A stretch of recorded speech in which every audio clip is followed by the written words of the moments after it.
The Shiaman leader unleashed a surge of green chi, its overwhelming force suffocating the protagonist as if he were trapped under a hydraulic press. Yet when he turned to Jin-Wi, shock gripped him. She stood firm, unfazed by the crushing energy. "Enough," Jin-Wi declared. "If you wish to erase our sect, speak no further. No matter our decline, we still stand against the rhetorical sect." The Shiaman leader's eyes narrowed. Her resilience intrigued him, but it was not enough. Without hesitation, he struck. A single punch, packed with immense chi, tore through the air toward Jin-Wi, the sheer force splitting the ground beneath them. The protagonist could only watch in horror. Was this truly meant to kill them? Jin-Wi barely withstood the Shiaman leader's devastating punch, her body trembling under its force. But she didn't waver. Instead, she focused, analyzing the flow of chi, searching for a way to disperse it. She recalled every martial art she had studied: So Young mental technique, 3-yin formation, reverse Rakshasa blood arts, dual convergence arts, yet none were enough. The leader's voice thundered, "Where has your spirit gone? Stand there blankly and you will not escape death." But Jin-Vi's mind raced. "Do not fear. The answer lies in the path I have walked." Gongdong sect techniques weren't just about brute strength. She remembered her conversation with the protagonist in the cave. Gongdong sect martial arts resemble the demonic sects, she had said. "On the surface, perhaps," the protagonist had replied, "but at its core, it's different. The reverse blood flow technique is merely a means to achieve yin-yang inversion." Jin-Vi's understanding deepened, strong yet flexible. Her eyes snapped open. That's it. Chi surged within her. If strength alone wasn't enough, she would forge her own path. Merging the essence of dual convergence arts with the reverse blood flow technique, her chi erupted, flowing with destructive force toward the Shiaman leader. His eyes widened in shock. No way. Could this brat be? Before the thought could finish, Jin-Wi unleashed her chi. "If I can't block it with what I've learned, I will create my own." The protagonist, struggling to stand, was in awe. In mere moments, Jin-Wi had created a new martial art technique. The Shiaman leader, too, was taken aback. "Not only did she withstand my crushing chi, she even redirected and dispersed it." The scene focused on the three of them. The master's gaze lingered on Jin-Wi, his thoughts heavy with realization. Is this what it means to be a heaven-sent genius? Jin-Wi stepped forward, her voice steady. "Master Shiaman, do you still believe our sect is acting recklessly?" The leader remained silent before breaking into sudden laughter. Both Jin-Wi and the protagonist tensed in surprise. "Heavenly martial art body, so that's what you call it," he mused, recalling an old rival. "That's sly, old man. He raised a monstrous tiger cub without anyone noticing." His laughter faded, replaced by a satisfied smile. "The trial is over. With such skill, I have no choice but to approve. I look forward to your match with the Black Dragon Hall." Hearing his approval, Jin-Wi and the protagonist were overwhelmed with joy, thanking the Master Shiaman. The scene shifted to a secluded balcony. The Shiaman leader stood alone, deep in thought. A disciple of the Gongdong sect achieving the heavenly martial body, it's only a matter of time before he becomes the strongest under heaven. Is this the beginning of the Gongdong sect's revival? His fist clenched. But as the greatest sect in Gansu, the Shiaman clan won't just sit back and watch. We will resist. We will check their growth, no matter what it takes. As the Shiaman leader stood deep in thought, a familiar voice echoed behind him. "Father!" He turned, his strict expression instantly softening into a warm smile. "My dear daughter, what brings you here?" Standing before him was Shiamun Chunga, his youngest daughter. Her eyes sparkled with curiosity. "I heard you met the Gongdong sect disciples. What did you think of them, father?" He let out a thoughtful sigh before answering. "Contrary to my expectations, they were quite resolute. I have approved their match with the Black Dragon Hall." Hearing this, Chunga's face lit up with excitement, just as she had hoped. She had always admired the Gongdong sect. A faint blush crept onto her cheeks as she hesitantly asked, "Have they already left?" Her father shook his head. "No, it's late, so they'll be staying here for the night." Before he could finish, she spun on her heels and dashed off. "Aha, then I'll be on my way." Her father blinked in surprise. Where is she rushing off to? As she ran, her thoughts raced. The disciples of the Gongdong sect, the warriors who stood at the vanguard of justice, who fought the demonic sect and perished in battle. And today they even won over father's heart. Just how incredible must they be? Her excitement bubbled over, her face a mix of joy and admiration. Meanwhile, on the training grounds, the protagonist stood alone, his sword in hand, practicing under the night sky.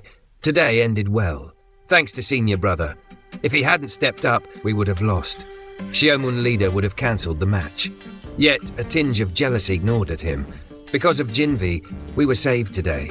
She created a new technique, standing strong in the face of overwhelming power. She's really good. His grip on his sword tightened. I need to be stronger. I need to train harder. Determination surged through him, and in that moment a faint glow flickered around his tool, a sign of his resolve strengthening. The side effect kicked in, again. But before he could dwell on it, a sound broke the silence. Footsteps. He turned sharply, his instincts kicking in. Who's there? Thinking it was Jin-Wi, the protagonist panicked and quickly tried to cover his raised-up part. But before he could react further, a loud voice echoed through the night. "You pervert!" His eyes widened in horror. Standing before him was none other than Shiaman Chunga, the Shiaman leader's youngest daughter. Her face was pale, her expression frozen between shock and fear. She took a cautious step back, her voice trembling.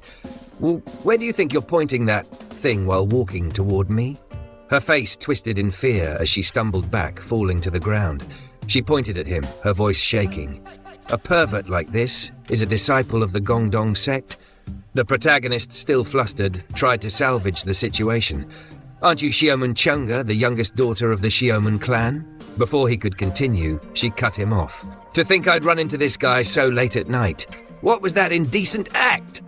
Struggling to maintain his composure, he hurriedly covered his mountain and sighed. "I never thought someone would be spying on my training." As he looked at her, memories from his past life surfaced. Sword Peak Shiaman Chunga, once hailed as the most beautiful woman in Gansu before Seo Harin appeared. A secret admirer of the Gongdong sect, she was obsessed with Jin-Wi.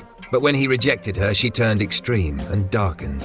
She suddenly yelled, practicing martial arts no different from a sex fiend's and calling it the Gongdong way? How can something so shameful exist? The protagonist blinked. Sex fiend? What was she even talking about? With a confident stance, he met her glare. "You better take back what you just said. There is a philosophy behind this." Chunga hesitated, confused. "Then first, do something about that obscene thing of yours." A deep embarrassment washed over him again, but he quickly shook it off. Instead, he crossed his arms and confronted her. "Spying on someone else's training. Do you not know that this is a clear taboo in the martial world?" Her face burned with anger. Calling such a vulgar display training? Absurd, the protagonist scoffed. "A true master must balance internal and external cultivation. What's wrong with my external training method?" Chunga's eyes widened in horror. External? What kind of excuse is that?" She clenched her fists. "You've shown something inappropriate to a lady. I should hold you accountable right now." His patience snapped. First the father, now the daughter. Was the whole Shiaman clan here just to test his temper? With a deep sigh, he muttered, "Yes, this won't do. The Shiaman clan clearly needs proper education." The protagonist quickly searched for a way out of this awkward situation. Then an idea struck him. "You and I should settle this with a duel." Chunga blinked. "A duel? Let's resolve this the martial way and take responsibility accordingly." For a moment, she was confused. Then, excitement flashed in her eyes. Did this idiot really just challenge Sword Peak Shiaman Chunga to a duel? She smirked. "Fine, let's do it." The protagonist explained the rules. Whoever lost would be wrong, and the victor would be proven right. Simple and absolute. Chunga agreed immediately, both of them turning away with fiery expressions. But behind his composed face, the protagonist's lips curled into a smirk. This was his chance. A perfect opportunity to place the Shiaman clan beneath the Gongdong sect. And besides, having an elegant cold beauty as a maid wouldn't be so bad. His mind wandered to the image of Shiaman Chunga serving him, and he couldn't help but chuckle. The next morning arrived, clear and beautiful. As they walked, the protagonist reflected on their trip. The notarization was settled, the duel with Shiaman Chunga was set. This mission was a success. Beside him, Jin-Wi watched him closely. "Junior brother, what are you thinking about?" Her voice snapped him out of his thoughts. He glanced at her, momentarily overwhelmed by her sharp gaze. "Just thinking about what happened at the Shiaman clan," he replied. Jin-Vi's eyes lit up. "Oh, really?" She had noticed his faint smile and was curious. Her continued observations frustrated him, but he hid it well. "Thanks to your efforts, we secured the notarization. That's a good thing, isn't it?" Jin-Vi's face brightened. She nodded, her excitement evident. "Hearing that from you means a lot. Thank you." The protagonist continued, It was only possible because of your heavenly martial physique, senior brother. You even created a new martial technique on the spot. Jin-Wi smiled. I based it on Hunwon, so I planned to name it Hunwon Gong, but it's still incomplete. I need to refine it further. They discussed the technique as they walked. Then, to his surprise, Jin-Wi suddenly said, I want to teach you an easier version of it. The protagonist stiffened. You simplified it just for me? His expression remained composed, but inside he was unsettled. What was her intention? Jin-Wi formed chi energy in her hands, demonstrating the refined technique. The protagonist followed her lead, mirroring her movements. As he practiced, excitement bubbled inside him. Senior brother really simplified it, he thought. It's easy to perform. But beyond its practicality, there was another hidden benefit. This version of the martial art didn't trigger any embarrassing reactions. That alone made it invaluable. At last, they arrived back at Gongdong sect. Seated at the grand table, their master regarded them with pride. You've done well, he said, his voice filled with appreciation. The two disciples bowed deeply. It was only possible thanks to your teachings, master. Master nodded, then continued, While you were at the Shiaman clan, good news kept coming. He revealed that rumors had spread, framing the duel with the Black Dragon Gang as a battle for true justice. More importantly, several major sects had stepped forward to officiate. Tang Clan, Queen Qing sect, Imei sect, and even Mount Sa Heng have sent letters offering to act as notaries. At the mention of Mount Heng, the protagonist's eyes narrowed. Mount Heng, he repeated, suspicion creeping into his voice. The Tang Clan, Queen Qing, and Imei naturally opposed the Black Dragon Gang, so their involvement made sense. But Mount Heng? Did you say Mount Heng will also serve as a notary? He asked. Master nodded. That's right. Quite unexpected, isn't it? Unexpected was an understatement. Mount Heng had replaced the Gongdong sect as one of the 9 great sects. Their long-standing grudge ran deep. For them to suddenly offer neutrality in this duel, something wasn't right. The protagonist's expression darkened. Master, by any chance, is Sword Queen Yun Xiaolan attending? Master confirmed with a nod. Yes, she will personally oversee the duel as a notary. For a brief moment, the protagonist's face twisted strangely. It was an opportunity. His mind raced. Finally, I'll see her. To him, Sword Queen Yun Xiaolan was more than just a sect leader. She was the first candidate for his official wife. Shanxi Province, Mount Heng. A young woman stood on stage addressing an eager crowd. This happened when Sword Queen Yun Xiaolan was only 16, she said, her voice brimming with excitement. The audience listened intently as she continued.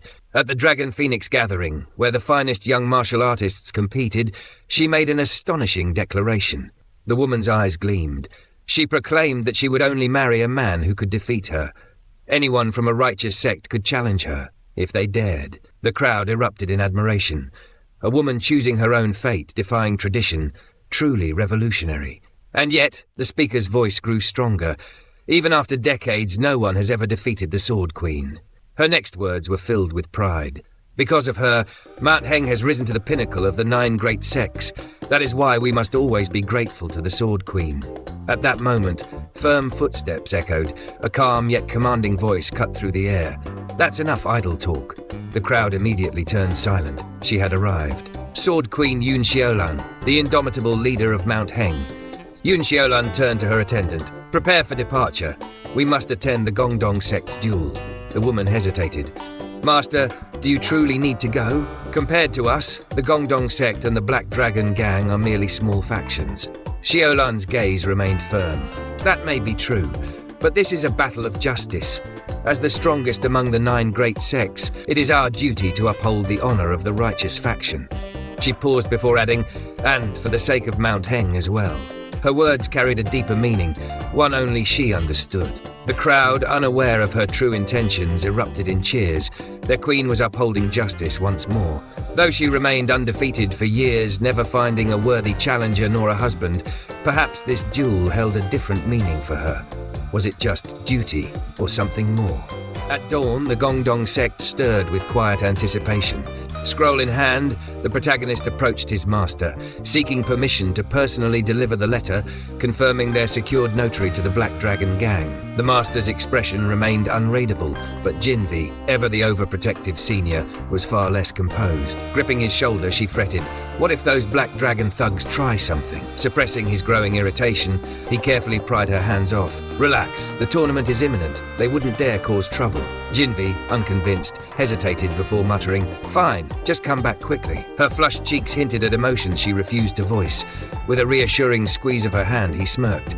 Understood, don't worry. But as he sprinted off, his thoughts betrayed his true intent. Delivering the letter? Just a convenient excuse. My real goal is something much more interesting. Shiaman Guild Manor, Black Dragon Gang headquarters. Seated before him was Viso Rion, the young leader of the Black Dragon Gang, exuding an air of effortless arrogance. She barely glanced up as he laid the scroll before her. Official notarization? She mused, skimming the document. Impressive. The Gongdong sect really went all out. Then, with a smirk, she added, "You'd best start getting used to calling me elder sister." The protagonist's eye twitched. "Oh, you should start practicing too then, because we're winning this tournament." Viso grinned, waving him off. "Enjoy your confidence while it lasts. You'll regret it soon enough." As he turned to leave, a wicked thought struck him. He paused, glanced over his shoulder, and with an infuriating smirk purred, "My dear little sister." Viso's calm shattered. "You bastard! Get lost." With a chuckle, he strolled out, quite pleased with himself. Stepping out of Viso Rion's chamber, the protagonist clenched his jaw. That insufferable woman. But he quickly pushed his irritation aside. There was a bigger reason he had come here. Approaching the Black Dragon Gang's gatekeeper, he casually asked, "Let me see your guildmaster." The guard frowned. "What business do you have with him?" With a smirk, the protagonist replied, "Why else? You guys lend money, don't you? I'm here for a loan." Inside the Black Dragon Gang's leader's chamber, seated across from the gang's formidable leader, the protagonist remained unfazed. The leader arched a brow. Why would a disciple of the Gongdong sect need to borrow money? With an amused chuckle, the protagonist countered, "Is this how you treat customers? Questioning them instead of doing business?" The leader studied him for a moment before sliding 15 silver taels across the table. But his gaze darkened as he asked, "Are you aware of our interest rate?" The protagonist blinked. "Interest?" With a perfectly innocent smile, the leader leaned in. 30% per month. Silence. Then, 30? The protagonist nearly jumped from his seat. Even modern loan sharks would weep at this robbery. The leader smirked, expecting him to back out, but instead the protagonist took the money with a calm nod. "Fine, I'll pay it back soon." The leader's smirk faded slightly. Something about that confidence was unsettling. How Clan Gambling Den outside. A buzzing crowd filled the gambling den, silver and gold exchanging hands as bets were placed. The protagonist arrived, scanning the scene with a smirk. A legendary duel with no gambling involved? That would be a waste. Knowing full well that the Gongdong sect would win, he planned to bet everything. After all, once he won, the ridiculous loan interest would be nothing but a joke. Approaching the gambling hall, he was stopped by a gatekeeper. Before he could even protest, the guard's eyes widened in recognition. "Oh, it's you. Please follow me to the VIP room." The protagonist raised a brow. "VIP treatment? Well, that's new." Striding into the lavish VIP hall, he prepared to place his bet, until his eyes landed on a lone figure standing inside. His expression froze. A masked man stood silently, his presence alone exuding danger. The protagonist's heart skipped a beat. "Baekmyeon Amgun. Why the hell is he here?" The protagonist stiffened at the sight of the masked man. His throat went dry. Not just any martial artist, the sole disciple of Chul-Soo and the master of the Hao clan. Cold sweat formed on his back, his thoughts spiraled. This guy, he's the strongest gay in the world. Meanwhile, Baekmyeon beamed at him, clearly delighted to meet him. With a trembling body, the protagonist forced himself to greet him. "It's an honor, Senior Baek." Baekmyeon tilted his head. "So what brings you here, little hero?" Swallowing his discomfort, the protagonist hid his emotions and replied, "I'm here to place a bet on the martial arts tournament." Baekmyeon's eyes twinkled with interest. "Oh, and who do you want to bet on?" The protagonist didn't hesitate. "Of course, Gongdong sect," Baekmyeon chuckled. "A bold choice. The current odds for their victory are 20-1. If they win, you'll walk away with 300 silver taels." Leaning in close, he whispered into the protagonist's ear. "Quite the fortune, wouldn't you say?" The protagonist flinched, recoiling instinctively from Baekmyeon's face. I get it! Just take the bet already!" Baekmyeon grinned, sliding a small token into his hand. "Bring this after the match to claim your winnings." Not waiting another second, the protagonist snatched the token and stormed out with angry steps, desperate to escape the suffocating atmosphere. Silence fell over the VIP hall. Then Baekmyeon suddenly turned his head. "He's gone, master." From the shadows, Chul-Soo stepped forward. She studied the protagonist's retreating figure and smirked. "What did you think?" Baekmyeon nodded solemnly. "He's definitely not into men." Chul-Soo let out a sigh of relief, her eyes sparkling with excitement. With a soft blush and a romantic expression, she murmured, "To be my partner, one must pass a rigorous screening process." Her heart fluttered. What luck! The arena in Huajiang buzzed with excitement. The crowd murmured with anticipation. It's been ages since we had a tournament. I can't wait to see the Guangdong sect take the victory. The protagonist stood among them, his heart racing. After all his suffering, training and schemes, this was it. Just then, the sound of graceful footsteps echoed behind him. Greetings. The crowd turned, and there she stood, Yun-Solan, the sword queen of Mount Heng. The protagonist's breath hitched. He had heard tales of her beauty, but seeing her in person was a different matter. As she gracefully introduced herself as the leader of Mount Heng, his master and senior brother bowed respectfully. The protagonist, meanwhile, was too busy blushing like a fool. As expected from the most beautiful woman of the righteous sect, breathtaking. His mind drifted to the stories of his past life. She had remained single due to the bold declaration she made in her youth. She then turned to him, her eyes sharp yet elegant. Good luck in the tournament. That was it. His heart skipped a beat. With a determined blush, he responded, "With this tournament, we will announce the revival of our sect to the world." But in his mind, "More importantly, I hope the Sword Queen will take special notice of this junior disciple." Yun-Solan raised a brow, slightly confused by the way he was staring at her, but it was too late. The protagonist had already decided she was officially his first wife candidate. The scene shifted to the tournament stage. The announcer's voice boomed across the arena. "Disciples of both sects, step forward. Let the match begin." The protagonist stepped onto the stage, feeling the weight of the moment. "This is it, my first step as a true warrior of the martial world." With a confident smile, he glanced at the audience. "A showcase that will engrave my name into the hearts of all the women in the Central Plains." His lips curled into a smirk. "I can't just go about this normally." Just as the match was about to begin, the protagonist raised a hand. "One moment, please." The stage announcer paused, intrigued. Then, with unshakable confidence, the protagonist turned his gaze toward her, Yun-Solan. The crowd fell silent. With a strong voice, he declared, "Sword Empress Yun-Solan!" Yun-Solan's brows furrowed. "What is this boy up to?" he continued. "I, Li Chul-Soo, will challenge you when I come of age, and when I win, I shall become your husband." The arena erupted. Gasps, shouts, complete chaos. Jin-Wi's jaw dropped. His master almost choked on air. The Black Dragon Gang disciples looked at each other in disbelief. Somun Chunga's face twitched. What kind of lunatic declares a marriage challenge before a life-and-death duel? Yet, standing there amidst the uproar, Li Chul-Soo did not waver. He smiled shamelessly, basking in the stunned silence that followed.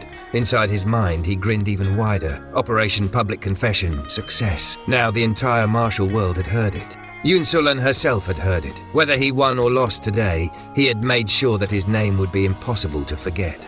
But there was just one little problem. If he failed after all this bravado, it was going to be really embarrassing. Yun-Solan barely had time to process what had just happened before her disciple shot up, furious. "A challenge? Did you just say you're challenging Lady Sword Empress?" The crowd exploded. Murmur. "Is this brat out of his mind? What kind of idiot disciple does Guangdong sect even have?" Yun-Solan's disciple, eyes burning with disbelief, took a step forward. "Lady Sword Empress is a senior figure of the righteous martial world. She's like a master to you. Are you seriously trying to form a hostile relationship with our sect?" The protagonist broke into a cold sweat. "Why is she acting like I just declared war?" But despite the pressure, he stood firm. "I am sincerely issuing a challenge," he repeated. "If Mount Heng's sect opposes me, I am prepared to face that as well." The disciple's eyes sharpened. "In that case," she drew her sword, "let's test your resolve right here and now." Gulp. The protagonist froze. "Wait, isn't this reaction a bit excessive?" Just as she was about to lunge forward, Yun-Solan raised a hand, stopping her. "Enough! Stand down!" The disciple hesitated, looking between her master and the reckless boy. Confusion flickered in her eyes. Meanwhile, Yun-Solan studied the protagonist silently. A young boy's challenge, huh? His blood runs hot, just like mine did back then. Her mind drifted back to the Yongbong gathering, to the day she made her own reckless declaration. Was it foolish? Maybe. But looking at him now, perhaps a new challenge is exactly what the Mount Heng sect needs. With a soft chuckle, she finally spoke. "Very well, Li Chul-Soo, I accept your challenge." Silence. Then, chaos, did she just accept? Against that brat? Has Lady Yun-Solan lost her mind? The protagonist lit up with joy. "Thank you," he said, bowing deeply. Yun-Solan's gaze darkened slightly. "However," she warned, "if you spoke thoughtlessly, we'll personally punish you." The protagonist grinned ear to ear. "I will give it my all." His heart raced. She accepted. Now all he had to do was become a man worthy of being her husband. Turning back to his waiting opponent, he clenched his fist. Time to prove his sincerity. His opponent stood frozen, stunned by the sheer absurdity of what had just transpired. Who in their right mind publicly declares marriage plans before a match? But soon, his confusion twisted into amusement. With a sinister smirk, he decided this brat needs to be humbled. You sure talk big, the opponent sneered. Let's see if, before he could finish, the protagonist cut him off. Shut up and fight. The opponent blinked. What? The protagonist rolled eyes. I said shut up, just come at me already. His dismissive tone made the opponent twitch. Ch-ch. You arrogant little... With a furious roar, he charged in, his blade flashing toward the protagonist. But the protagonist remained calm. This can end in one move. Bam! The entire stage vanished into a thick cloud of dust. The audience gasped. As the fog slowly cleared, a chilling scene emerged. The opponent stood motionless, eyes wide, hand trembling. Because at his throat a thin line of red appeared. The protagonist's blade rested gently against his skin. One step closer and his head would roll. The crowd erupted. The protagonist tilted his head. Are we done? The defeated opponent stood frozen, struggling to process what had just happened. How? How did he do that? Across from him, Lee Chul-Soo chuckled amused. Gongdong sect's techniques flow like water, he explained. They're perfect for dodging brute force attacks like yours. Before the opponent could react, the announcer's voice rang out. Winner, Lee Chul-Soo! The crowd erupted in cheers. Chul-Soo beamed. Winning in one move? Now that was an entrance. His opponent, however, was seething. But Chul-Soo wasn't done yet. Seriously? That's it, he taunted. You might be the weakest opponent I've ever seen. Before the defeated fighter could lash out, a firm hand landed on his shoulder. Calm yourself, Junior. A tall, imposing figure stepped forward, declaring he is the brother of the first opponent. Chul-Soo's brows furrowed. Was this really his brother? The difference between them was insane. The newcomer's voice was deep and composed. I am Jung Jeok-san of the Black Dragon Gang, he introduced himself, and I'm here to settle my junior brother's loss. Chul-Soo smirked, unfazed. Ah, so you're the upgraded version. Jeok-san didn't respond.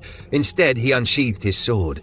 A chilling aura filled the arena. Chul-Soo's smile faltered. This guy is different. With no warning, Jeok-san lunged. His blade tore through the air with terrifying force. Chul-Soo barely dodged.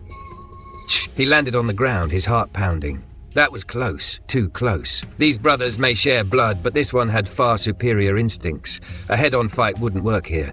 Chul-Soo grinned, shifting his stance. Jeok-san's eyes narrowed. He's just standing there. With a furious growl, he charged in.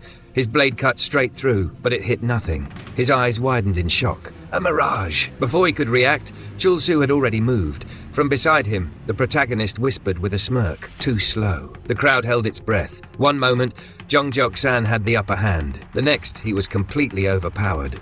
Lee Chul-Soo had seamlessly blended the fluidity of Gongdong sect's flowing like water technique with Dongchang's deadly shadow step. Everyone knew shadow step. No one could block it. Fighters who relied on brute force always struggled when their space was invaded. And once that happened, an opening was inevitable. By the time Jeok-san realized what had happened, his sword was gone, and Chul-Soo's blade was already resting against his throat. Jeok-san's eyes widened in disbelief. What just happened? The referee raised his hand. Winner, Lee Chul-Soo! The arena erupted. What the hell was that movement just now? That was insane! That kid is a monster. Chul-Soo, standing victorious, smirked. He turned his head, eyes locking onto the last remaining opponent. Now, only one opponent remained. The real fight, the highlight of this duel. Standing on the other side of the Viso Rion, their eyes met. The air grew heavy. This was going to be fun. The tension in the arena was unbearable. Lee Chul-Soo and Viso Rion stood face to face. No introductions were needed. They had already clashed once before. But Chul-Soo smirked. He wasn't about to let this battle begin without a little provocation. After all, you and this big brother have a special relationship, right? Viso Rion's eyes twitched. For a moment, it looked like she might explode in anger, but she took a deep breath, regaining her composure. I won't fall for your tricks anymore. Chul-Soo's expression remained unreadable. Rion raised her sword, her gaze sharp. Before we fight, let me acknowledge your sect's swordsmanship and apologize for underestimating you. Chul-Soo chuckled. Good thing you realized it quickly. But Rion's reply was sharp. However, you are still beneath me, so as a superior fighter, I will let you make the first move. Chul-Soo immediately understood. She took martial arts seriously. Her aura flared. Come at me, she roared. The crowd held its breath. And then Chul-Soo charged forward. A clash of strength. The moment the battle began, he knew the first move was crucial. He poured everything into his attack, his sword cutting through the air. A powerful shockwave erupted. Boom! A thick fog of dust exploded on the stage. The audience gasped. Damn! That Gongdong sect disciple is no joke. But when the dust settled, Chul-Soo's eyes widened in shock. Viso Rion was standing there, completely unharmed. She had stopped his attack with ease. Before he could react, bam! Her fist slammed into his chest. His body was sent flying. It was uncontrollable. And before he could recover, Rion was already closing the distance. Her sword flashed toward him. Chul-Soo barely managed to block. Their blades clashed. Sparks flew. She smirked. Let's see how long you last. Her physical strength was overwhelming. The gap between them was massive. But Chul-Soo refused to collapse here. He tightened his grip, and with a battle cry, he charged again. But whoosh! Rion leapt into the air, dodging effortlessly. She landed gracefully, smirking. You're not completely talentless, at least. The fight had only just begun. Li Chul-Soo stared in shock. Viso Rion had just dodged his attack effortlessly, her movements as natural as breathing. And yet she only smiled slightly. Then her expression turned sharp. Playtime is over. A terrifying aura exploded from her body. Behind her, a dragon-like figure materialized, coiling in the air, its golden eyes burning with power. The pressure was immense. Chul-Soo could already feel his body giving up. This is unblockable, he muttered. But then his expression shifted. His thoughts raced. Wait, this fits perfectly as the grand finale of my plan. Deep inside, he had never sought victory. His goal in life was to live with responsibility-free pleasure. If he defeated Viso Rion now, his fame would skyrocket. He might even surpass Jin-Wi, but that would ruin his plan. He had joined Gongdong sect to become a moderately famous martial artist, not a legend. Under Jin-Wi's shadow, he would be free of expectations. A glorious defeat was all he needed. So he stood back, preparing himself for a dramatic loss. But something twitched. A sudden warmth spread through his body. His part glowed. The side effect was kicking in. The crowd gasped. Master, Lady Yun-Sullen, Jin-Wi, even Viso Rion was stunned. Chul-Soo's face turned pale. No, why now? This is the worst possible time. Viso Rion's attack missed completely. The entire arena fell silent. Chul-Soo, sweating bullets, stood frozen. Viso Rion's face turned red. Her eyes trembled. Then, with a furious expression, she grabbed his collar. You bastard! Her cheeks flushed. Her breathing was uneven. I won't fall for such a ridiculous trick, she declared. But the crowd wasn't so sure. She already fell for it. Master Jin-Wi rubbed his temples. Chul-Soo, you really are. Lady Yun-Sullen cleared her throat. Ahem. Some old texts say that losing control of chi can sometimes cause this. But everyone knew. No such text existed. Jin-Wi finally stood up. Her voice was calm but commanding. Chul-Soo, focus. Control your chi. Chul-Soo's mind sharpened. He grabbed Viso Rion's hand gently. I'm sorry. Please ignore this ridiculous situation. Viso Rion, still flustered, pulled her hand away. Her sword trembled slightly. Chul-Soo took a deep breath. Let's settle this in one final move. Viso Rion's eyes narrowed. Fine. She struck his hand away. I will make sure you never pull this kind of cheap trick again. Both fighters turned away from each other, walking to their starting positions. Chul-Soo sighed in relief. I need to lose before more embarrassment piles up. And so, he charged forward, sword raised. The final clash. Their blades met. A powerful shockwave exploded across the stage. Boom! The entire arena shook. The Master and Lady Yun-Sullen's eyes widened. For a moment, Master thought, if he hadn't ruined his own flow with all this trickery, he might have even stood a chance against the Black Dragon leader. But then, Chul-Soo's sword flew into the air. His body collapsed. Viso Rion stood tall, victorious. The crowd erupted with gasps and murmurs. The leader's clothes are torn. Was that his final attack's cutting force? Viso Rion's expression darkened as she grabbed the torn fabric at her shoulder. She turned a glare toward Chul-Soo, who was still lying on the ground, barely conscious. But before she could continue, the audience's whispers turned louder. Wait! How long has he even been in Gongdong sect? Less than 5 years, and he managed to tear her clothes in battle? If he had trained just a little longer, that attack might have actually cut her shoulder. Many of them were shocked. Many were angry. Some believed it was a deliberate attack, a dishonorable move. A figure rushed forward. Jin-Wi. She dropped to her knees, pulling Chul-Soo into her arms. Her voice was soft, filled with worry. That must have hurt. You did well, Junior. She hugged him tightly, comforting him. But then her expression changed. Her eyes darkened. Fury burned within them. Viso Rion noticed. A taunting grin spread across her face. "Oh, what's this? The little senior brother is angry." She took a step forward. "Go on then. Draw your sword." The crowd went silent. "This is getting boring. Let's make it more fun." A powerful shockwave pulsed from her body. Her eyes glowed with a terrifying light. A suffocating pressure filled the arena. Jin-Wi's voice was calm, cold. "I have never been this angry before." She raised her blade. "Come at me." The duel was about to turn into a battle of pure rage. What happens next? Will Jin-Wi's fury be enough to bring Viso Rion to her knees? Or will this battle end in an even greater disaster? Find out in the next part.